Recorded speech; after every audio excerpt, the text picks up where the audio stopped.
皆さんこんにちは、インディです。タクです。今日は久しぶりな練習やってきました。まあめちゃくちゃ久しぶりやけどね、まあ、ちょっと夕方のちょっとした時間やけど頑張って練習しましょう。はい。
そこから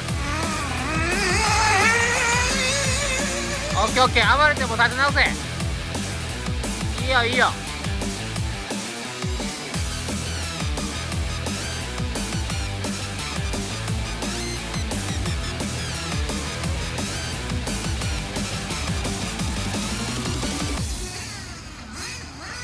惜しいな。